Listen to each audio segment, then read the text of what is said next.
penting adalah kenyamanan keselamatan. Karena ini laut. Saya optimis karena ini menjadi solusi. Orang bisnis pikir dari berasa naik darat 5 jam, sebelum naik kapal cepat itu 2,5 jam separuhnya kan. Artinya memang khusus untuk penumpang. Dan mungkin di situ terutama kenyamanan. Transportasi itu apapun penting, apalagi di Bali itu kan kita sering melihat kalau hari libur pasti macet. Kejadian yang kemarin di Bali itu menjadi cambuk ini berbenah. Coba saja pada saat tidak angin kencang.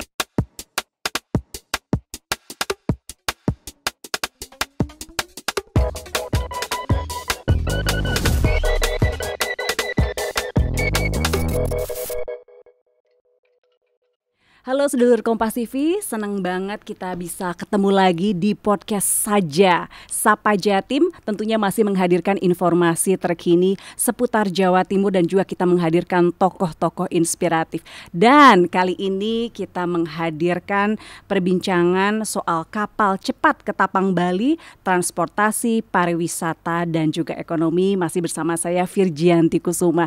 Dan di studio sudah hadir narasumber inspiratif kita kali ini, yaitu seorang dokter tapi nyemplung di dunia politik, Dr. Agung Mulyono. Selamat siang, Mbak. Selamat siang. Terima kasih Dok sudah hadir di podcast saja Sapa Jatim. Sip, makasih sama-sama. Ini terima kasih banget. Kalau misalnya ngomongin soal dunia politik, Dok, saya mau membahas soal dokter dulu. Ini kan nggak umum ya Dok, dokter gitu ya udah enak jadi dokter. Kenapa mau-maunya nyemplung ke dunia politik yang lebih ruwet lagi gitu Dok? Oke, jadi memang berawal dari dokter, kemudian saya lihat beberapa aspirasi yang perlu disambungkan dengan dokter ya, karena dokter itu kan murni relatif akademisi selama ini atau pengabdian ya? Pengabdian atau yang adalah di akademisi, praktisi ya. Jadi yang politisi kan jarang, sehingga terbukti di DPR provinsi dulu yang periode lalu hanya 2 dokter umum. Sekarang udah tambah 1, 3 kayak sekarang dokter di politisi di DPR provinsi. Jadi kebetulan saya sejak awal suka organisasi aktivis ya, suka kegiatan, suka organisasi, suka bermasyarakat. Rasa-rasanya dan ditawari untuk masuk politik sehingga masuk dan sampai sekarang udah 3 periode. 3 periode luar biasa. Jadi, tahun sejak ketiga, itu apa periode ketiga 2014 ya? 14. Sampai insya Allah 2029. Ya, 14, 19, 19, 24, 24, 29 nanti. Luar biasa. Tapi yang unik nih Dok, saya baca mengenai dokter. Ini mungkin kenapa masuk ke politik karena sepertinya dunia kedokteran tidak bisa memfasilitasi naluri dokter sebagai seorang leader, seorang pemimpin. Dari ini baru saya ketemu ya narasumber yang dari SD, SMP, SMA selalu jadi ketua kelas. Tahu ya? Gitu ya? Kok bisa gitu Dok? Iya, jadi SD, SMP, SMA ketua kelas dan ketua OSIS SMA-nya itu. SMP, SMA ketua OSIS juga ya. Jadi itu alamiah, sehingga di situ kuliah pun saya dulu kuliah belajar dengan non belajar, artinya paling belajar untuk kuliah hanya 50%, lainnya kegiatan lagi, hobinya kegiatan, malah stres gak kegiatan itu. Kayaknya nggak ini ya, tidak tersalurkan gitu ya. Iya, terus kok bisa? Karena kan orang mungkin ya sekali, 2 kali, 3 kali seumur hidup tuh pengalaman jadi ketua kelas. Tapi konsisten dari kelas 1 SD sampai kelas 3 SMA jadi ketua kelas tuh kok ya gimana cara membujuk teman-temannya kok mau milih jadi ketua kelas? Nggak dibujuk, zaman itu alamiah itu, nggak dibujuk. Alamiah, dan kemudian ada wali kelas. Ada pilihan sebetulnya, tapi nggak tahu di antara teman tuh tahu nunjuk karena mungkin ya belum kenal kan, baru masuk nggak kenal. Ya alamiah, takdir Tuhan kan. Takdir Tuhan, tapi konsisten sampai 9 tahun. Ini saya baru seumur hidup saya ketemu orang yang jadi ketua kelas dari kelas 1 SD sampai kelas SMA kelas 3 gitu. Kalau dulu kelas 3, sekarang bilangnya anak sekarang Gen Z bilangnya kelas 12. Nah, ini juga uniknya jadi ketua OSIS SMP SMA. Kalau sekarang enak nih Dok, kalau jalur ketua OSIS tuh udah bisa dapat jalur khusus kuliah. Kalau dulu belum ya? Belum. Iya. Terus perjuangannya dari Banyuwangi bisa tiba-tiba ke FK UNER tuh kan pasti nggak gampang Nggak dong. gampang. Kok bisa? Ya, ID singkatannya. Ikhlas doa ikhtiar, doa ikhlas. Nah, Terus apa yang harus kita pelajari nih kalau kita mau niru ikhlas doa ikhtiar? yang penting nomor satu lah belajar. Ya kerja keras belajar. Yang paling penting doa orang tua, restu orang tua. Setuju. Terus yang terakhir? Yo, di atas tentunya. Oh, itu restu yang di atas ya. Wah, keren banget. Nah, ini SD di Banyuwangi juga Banyuwangi. ya? Sampai SMA Banyuwangi. Sampai SMA Banyuwangi, terus kuliah Di kedokteran. di kedokteran. Terus setelah itu sekarang jadi anggota DPRD juga dapilnya wilayah Banyuwangi, Situbondo gitu ya, Bondowoso. Tanah kelahiran. Kenapa begitu cinta sama Banyuwangi gitu ya? Ya. Susah melepaskan Banyuwangi. Ya, namanya dapil. Jadi dapil itu kalau mau maju dari pemilihan artinya DPR, tentunya lebih mudah kalau di tanah kelahiran. Udah dikenal. Jadi paling enggak warga Banyuwangi udah kenal kita. Jadi kalau mau upgrade, mau action, katakanlah mau lebih branding lagi lebih mudah. Makanya ada DPR yang pindah dapil nggak jadi itu karena berat ngawalinya. Lebih baik memang DPR itu membangun kampung halamannya, lebih dipercaya oleh masyarakat. Tapi orang Banyuwangi sebenarnya mengenal Bapak sebagai apa sih, Pak? Sebagai sosok seperti apa? Wah ini nggak tahu. Yang pasti kan sekarang kan DPR ya mereka tahunya DPR dan dokter tahu mereka. Karena sejak awal kampanye kita saya sejak awal pakai baju dokter. Ya, karena saya berharap tidak hilang dan luntur dengan profesi saya. Sampai sekarang pun pasien-pasien dapil yang kesulitan rujukan ke Surabaya atau Malang pasti kontak tim saya. Nah, kita rujuk, kita bantu untuk dimudahkan rujukan rumah sakit karena yang sakit berat-berat yang mesti rujuk ke provinsi, ya larinya ke Saiful Anwar atau ke Sutomo atau Haji. Nah, kita selalu buka kesempatan di dalam reses tadi, ketemu tatap muka, sampaikan kalau ada sakit berat maka hubungi saya, hubungi tim saya, kita bantu. Udah ratusan ribuan Pak kita bantu. Artinya saya tidak menghilangkan, tidak melepas dari profesi dokter tadi. Apapun masih darah dokter kita ini, nah, gitu. Bagaimanapun profesinya nanti ya. Tapi ketika dulu ya, kan nggak langsung jadi politisi saya lihat baru 2016, sementara 14. 2014 ya. Masuk 10. Oh, dari 2010. 10 masuk. Sementara lulus profesi dokter itu tahun 97. Itu perjalanan ya, panjang. Panjang. Saya punya klinik dulu, ngelola klinik begitu. Bikin klinik bahkan di awalnya memang swasta murni begitu, baru tawari di politik itu masuklah 2009 ditawari, 2010 dilantik, baru pemilu 14 ikut ya jadi itu. Sekali ikut langsung jadi. Dan tidak pakai kabupaten, langsung provinsi. Kan langsung provinsi kan, iya biasanya bertahap ya. Dari kabupaten dulu, DPRD kabupaten. Awalnya kan enggak ditawari, awalnya enggak minat. Bahkan kurang 2 tahun ditawari enggak. Saat penentuan pilihan dapil saya enggak ikut, enggak ada, saya enggak nyalon gituin awalnya. Terus tiba-tiba berubah pikiran? Tegur teman saya, tuh gimana kok di partai kok enggak nyalek? Hobi aja hobi. Hobi aja, ditambah sekretaris nawari. Akhirnya ya udah masuk. Memang lumayan kerja keras di awal-awal tuh, berangkat pagi pulang malam kayak lagunya Armada ya. Terus kan orang mengenal sebagai sosok dokter. Terus sebenarnya mengumpulkan massa waktu itu supaya mau mendukung Bapak itu gimana ceritanya di Banyuwangi? Insya Allah lebih mudah karena dokter udah terbiasa bermasyarakat. Justru kelebihan dokter di situ. Saya yakin masyarakat masih percaya dengan dokter, ya kan? Ibaratnya dibandingkan ataupun berlawanan dengan non dokter, untuk di tahap pengenalan masyarakat insya Allah masih positif, masih oke lah dengan dokter. Terbukti saya dulu waktu maju pertama kali saya beli mobil ambulan, tapi bukan ambulan namanya, mobil sehat. Jadi itu mobil bisa untuk ngantar orang sakit, untuk jemput orang pulang rumah sakit, untuk ngantar umroh, jemput umroh, jadi bahkan kondangan kita antar, namanya mobil sehat. Nah, mobil sehat. Itu berkesan. Bahkan orang-orang yang tertolong rujukan pun banyak. Artinya kita konsep Tidak hanya orang sakit pakai mobil ini, orang sehat pun boleh. Itu keren. Kita punya 4 dulu. Barat, Oke. timur, utara, selatan itu. Jadi justru pendekatannya itu ya, Di memang situ. basicnya di mana, Ya, terus di situ ya, digali, ya. dan ternyata Pas. bukan hanya orang sakit saja, tapi orang sehat juga didekati gitu ya. Didekatin. Luar biasa.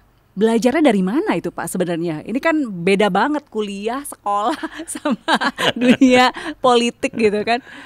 Ya, baca-baca di buku, dan yang kedua adalah pengalaman empiris sejak di SMA juga kegiatan.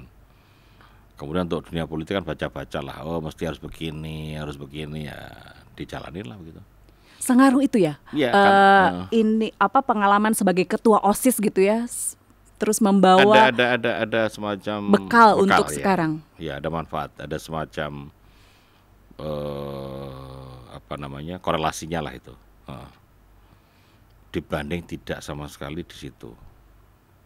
Kalau udah biasa berorganisasi, biasa bersosialisasi, biasa dengan masyarakat dan dengan atasan, dengan katakanlah dengan kepala daerah, udah biasa komunikasi kan waktu OSIS itu. Nah, kemudian juga di kepramukaan juga. Kamu ikut ya? Tapi Ketua, bukan saya hanya ketua pramuka biasa, tapi ketua. Ya, ketua ya. Ketua lagi. Ketua Zakawana Bakti ya, kesehatan itu. Iya, itu memang itu sejak kapan Pak? Sejak sekolah? SMA.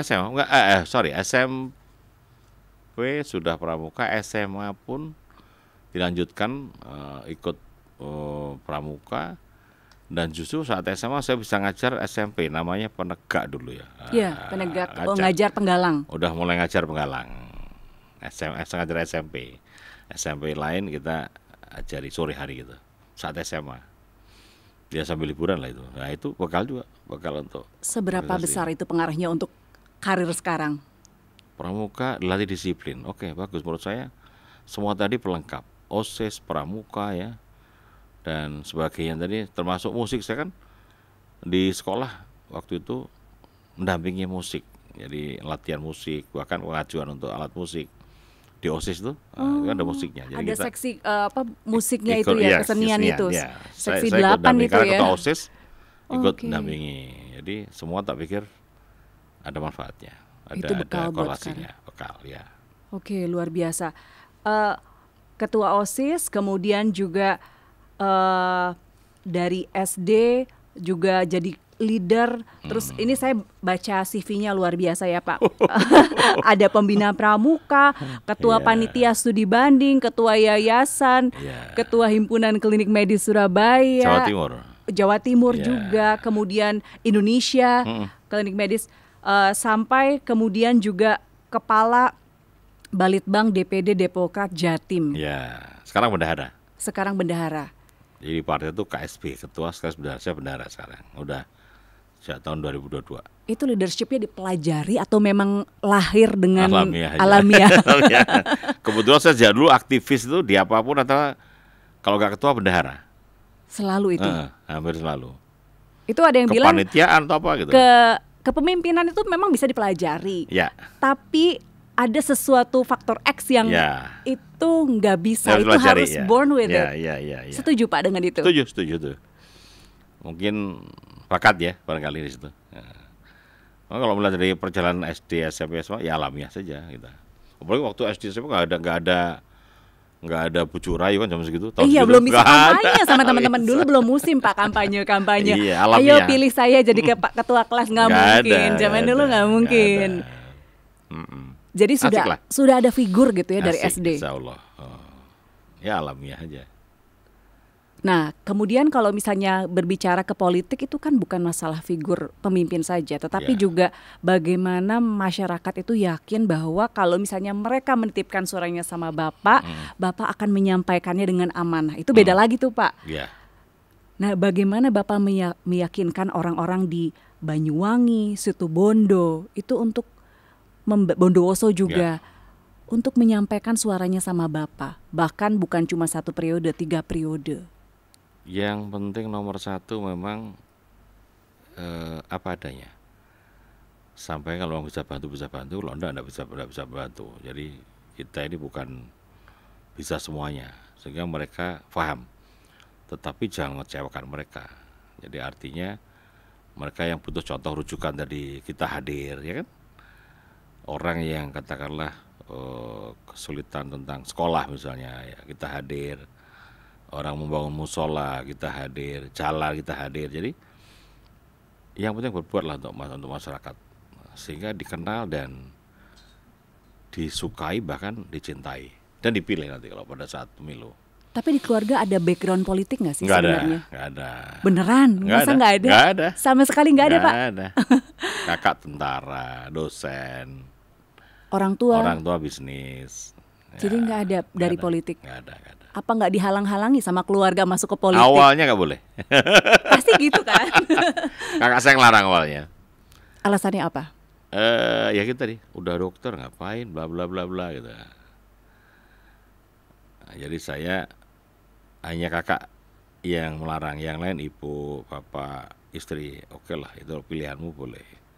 Kakak saya satu yang nggak boleh, kakak saya. Jadi pelan-pelan yakinkan akhirnya ya sudah itu pilihanmu itu. Mungkin khawatir Pak, kan soalnya kalau di dunia pekerjaan biasa mungkin itu ya begitulah ya, misalnya dokter pengabdian, terus mengobati pasien. Tapi kan politik banyak dinamikanya. Yeah. Yang orang yang awalnya lurus-lurus aja bisa belok-belok Pak kalau di sana. Apa mungkin khawatirnya di sana? Ya banyak kan mereka relasi media lah macam-macam ya artinya dan mereka belum punya pengalaman di politik, mungkin sekedar tahu di kulitnya ya. Jadi resiko itu kan dimanapun ada kan. Contoh orang meninggal di tempat tidur ya aja meninggal, di jalan yang meninggal kan ya. Termasuk orang bisnis pun berisiko, di politik pun ada risiko. Yang penting kita punya prinsip lah. Dan yang penting di politik ini adalah dengan masyarakat, berbuatlah untuk masyarakat. Ya bangun kampung halaman, bangun desa, mau kecamatan, syukur mau kabupaten gitu. Nah ini udah mau 3 periode, 2 periode sudah tuntas, kemudian ini masuk ke periode ketiga. Gimana rasanya Pak? Adaptasi dulu yang pertama barangkali, yang kedua udah tahu lah, yang ketiga apalagi udah tahu, tidak adaptasi lagi namanya. Sekarang ngurusinnya masyarakat. Ya. Terus yang terbaru ini yang lagi rame juga soal akses transportasi antara Banyuwangi dengan Bali. Karena kan kemarin Jember, Bali kemarin ya kecelakaan. Karena ada kecelakaan KMP Tunu Pratama ya. Jadi akhirnya mau nggak mau transportasi bukan hanya Jember saja, tetapi Banyuwangi juga tersendat menuju Bali.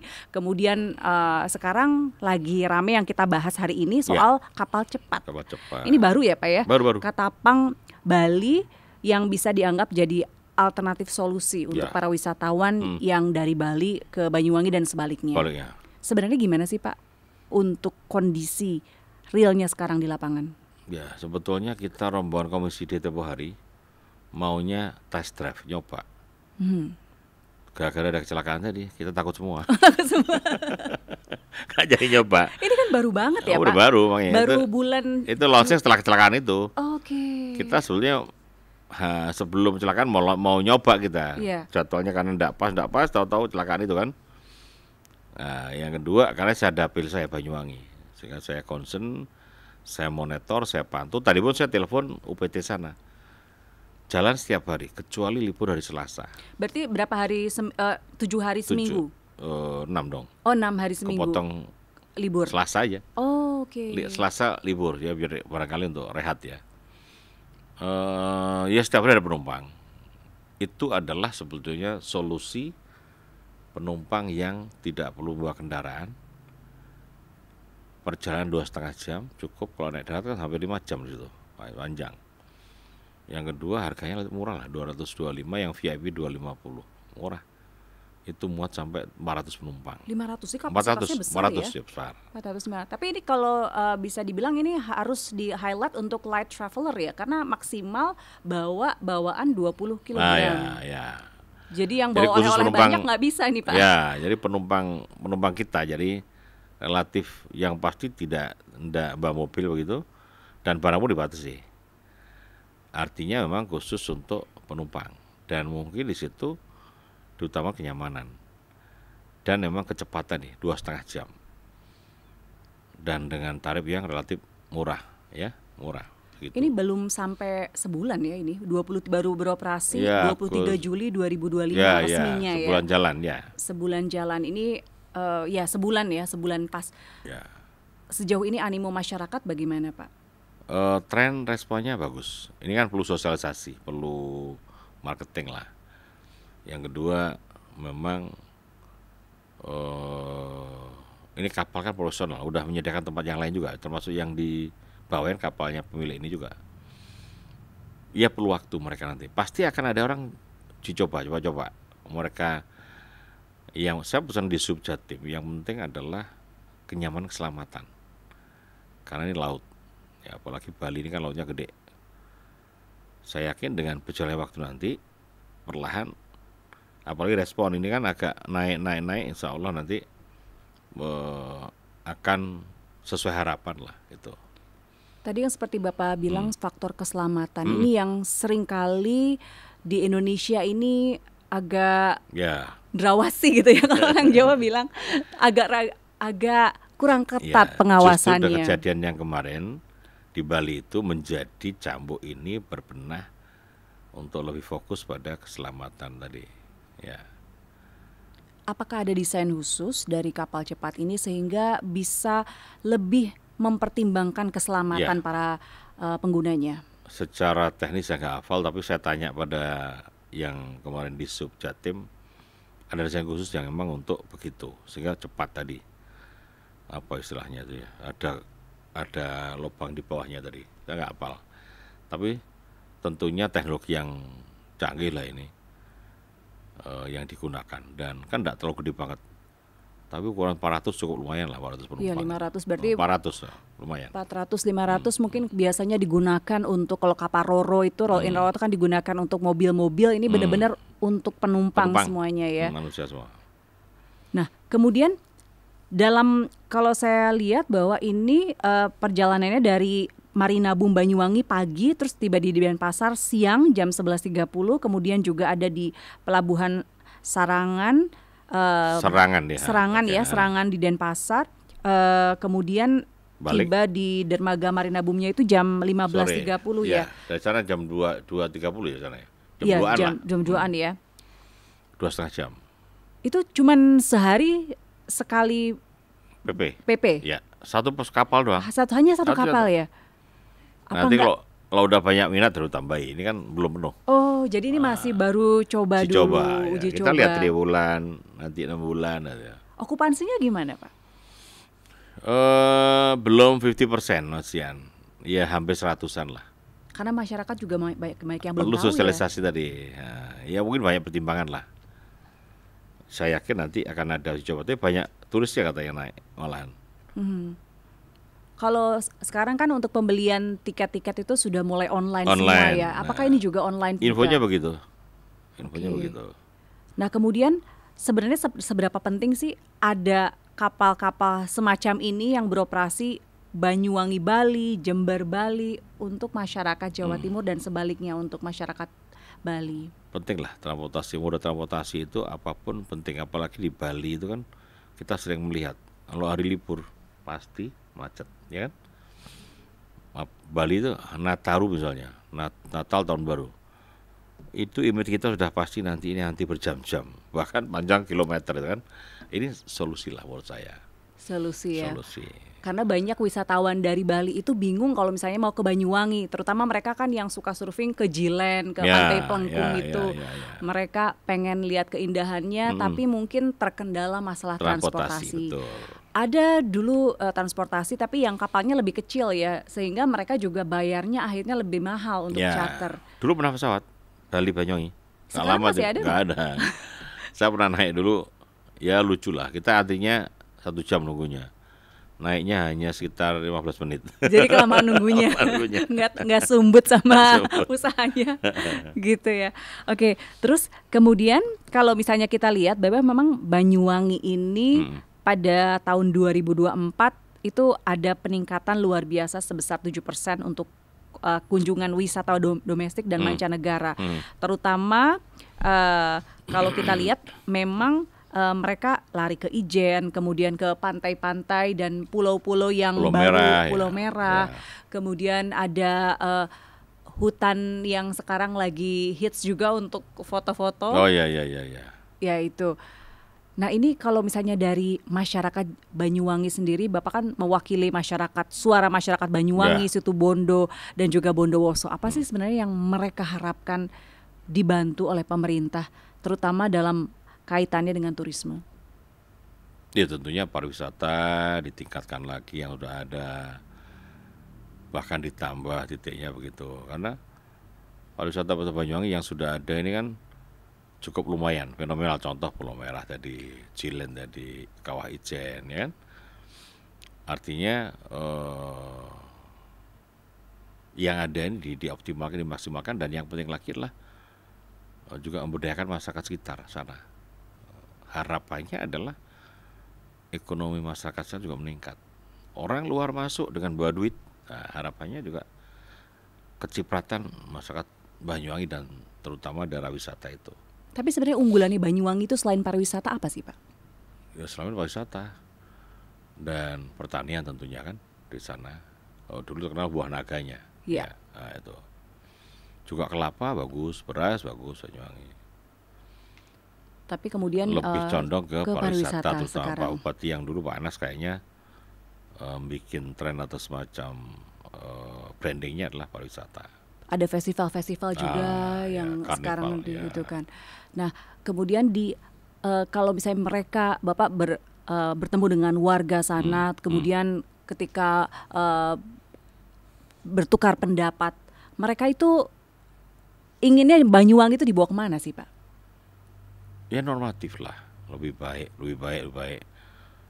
Banyuwanginya, lebih baik kantong masyarakatnya kan gitu, logik. Jadi tentunya pengen maju ya semuanya. Jadi kalau kabupatennya maju ya kan, kemudian masyarakatnya maju, tentunya income-nya akan naik, goalnya ke sana. Nah, kemudian di UMKM Banyuwangi juga karena untuk memfasilitasi banyaknya wisatawan lokal maupun juga mancanegara, itu juga harus berbenah sepertinya ya Pak ya? Iya tentunya begitu, seleksi alam. Kalau mereka tidak berbenah ditinggal. Nah, sejauh ini pembenahan yang mereka lakukan seperti apa Pak? Jadi di kabupaten pasti ada UMKM binaan mereka. Saya di provinsi atau sebagai DPR provinsi juga punya binaan UKM di sana, ya kan. Jadi insya Allah tetap kalau kita masing-masing bekerja dengan profesional, maka dampaknya ke UMKM Banyuwangi. Gitu aja. Karena saya dapat 3 kabupaten ya kita bagi 3, Situbondo, Bondowoso, Banyuwangi. Oke, balik lagi ke Pak ke ngobrolin kapal cepat. Kan ini kalau Indonesia itu biasanya kalau ngomongin soal tempat wisata suka dibedain nih Pak. Baik di Bali atau di daerah lain, untuk turis mancanegara sama lokal itu selalu ada perbedaan tarif harga yang cukup mencolok. Kalau kapal cepat ini ada perbedaan tarif apa tidak? Hanya 2 tadi, VIP dan biasa. Jadi kalaupun mancanegara dianggap sama saja ya. Apa memang ada misi khusus kenapa tidak dibedakan lokal sama mancanegara? Ya ini mungkin masih trial. Nanti kita mungkin dengan Monef 3 bulan 6 bulan akan menyesuaikan kebutuhan customer. Ini masih dibuat 2 model VIP dan biasa. Tahu enggak banyak sih 25 dan 225 kan. Iya, bedanya cuma 25.000 gitu ya. Tapi fasilitasnya beda banget ya. Nah, itu yang kemarin saya nggak berani coba. Ayo Pak coba. Nggak bisa cerita saya. Terus kemudian kan ini mereka melewati 2 dermaga ya, ada Marina Boom, terus kemudian Serangan yang di Bali. Ini apakah juga sudah mumpuni untuk memfasilitasi kapal cepat ini? Sampai saat ini masih oke lah, tapi yang pasti ada perbaikan, ada pembenahan, ada penambahan lah untuk biar lebih comfort atau sesuai dengan kebutuhan masyarakat ya, karena ini kan baru ini Boom dipakai ini kan. Sebelumnya nggak pernah dipakai, selalu. Artinya ada ini baru kali ini kan. Mereka yang saya pun di pantai-pantai kapal-kapal kecil. Jadi luar negeri mana yang di situ bersandar. Pantai-pantai kapal-kapal boat kecil yang private lokal itu. Malah jarang ke dermaga. Luar negeri semua Serangan gitu. Yang Boom juga jarang. Nah, orang ini sana ya tahu ya. yang di BUM belum pernah saya. Oh, belum nah, pernah kayak tahu. kalau yang di Bali. Di ibu banyak kapal standar tapi kapalnya orang asing itu di situ. Oke. Kapal bagus-bagus tuh. Oke. Yacht itu. Nah, ini dengan banyaknya perubahan yang terjadi di Banyuwangi, terutama dengan keberadaan kapal cepat ini, apa yang ingin Bapak sampaikan ke masyarakat terkait adanya alternatif transportasi yang baru? Ya, jadi masyarakat Banyuwangi khususnya dan Jawa Timur umumnya gunakan kapal cepat ini dengan baik, ya kan? Dan ini adalah tambahan fasilitas transportasi Banyuwangi ke Bali. Saya belum nyoba, nanti akan saya coba karena belum nyoba kemarin. Jadi mudah-mudahan berkenan di masyarakat. Kalau toh perlu ada koreksi, ada kritik, ada saran, gunakan dengan baik demi kebaikan. Pesan saya sebagai pengampu dapil adalah kepada Disub, kepada penyelenggara transportasi ini, utamakan keselamatan, ya, kenyamanan, keselamatan. Jadi ini biar menjadi transportasi yang pilihan dengan keselamatan yang tinggi begitu, karena Bali kita tahu Selat Bali ini ombaknya kan gede, apalagi baru beberapa bulan lalu dari kecelakaan, ya. Itu aja menurut saya, makasih. Seberapa optimis ini bisa menjadi solusi untuk transportasi pariwisata antara Bali dengan Banyuwangi, Pak? Saya optimis karena ini menjadi solusi. Karena orang bisnis pikir daripada saya naik darat 5 jam, sebelum naik kapal cepat itu 2,5 jam separuhnya kan. Nah, yang kedua adalah ya alternatif. Karena apa yang kemarin contoh Nataru selama ini macet selalu macet, berantri-antri, dengan ini adalah menjadi solusi. Ya, dan mudah-mudahan saya pesan Disub tetap bikin Monef triwulan, semester, nanti kita bahas pada saat rapat dengan kita. Oke. Terakhir, kalau misalnya Bapak ingin berbicara dengan para stakeholder lainnya di Jawa Timur, terutama yang beroperasi di wilayah Banyuwangi terkait kapal cepat ini, apa yang ingin disampaikan? Ya, gunakan dengan baik kapal ini, karena kalau belum menggunakan, tidak bisa merasakan, tidak bisa cerita, dan tentunya termasuk tidak bisa ngasih kritikan, masukan. Jadi coba saja pada saat tidak angin kencang. Iya, bulan-bulannya pilih juga kali ya. Oke, terima kasih Dokter Agung Mulyono sudah memberikan informasi yang luar biasa untuk kita, sudah berbagi juga kisah hidupnya yang luar biasa. Aduh, luar biasa Pak. Saya baru ketemu nih ya. Ada orang saya baru tahu ketemu orang yang jadi ketua kelas dari SD sampai SMA, cuma Bapak doang. Terima kasih. Semoga informasi yang disampaikan bisa memberikan pencerahan untuk warga Jawa Timur. Jangan kapok Bapak, nanti datang lagi ke Sapa Jatim. Tentu. Terima kasih. Saya Virgianti Kusuma. Jangan lupa like, subscribe, dan juga lihat ya, nonton di YouTube-nya Kompas TV Jawa Timur. Sapa Jatim saja, podcast saja. Sampai jumpa.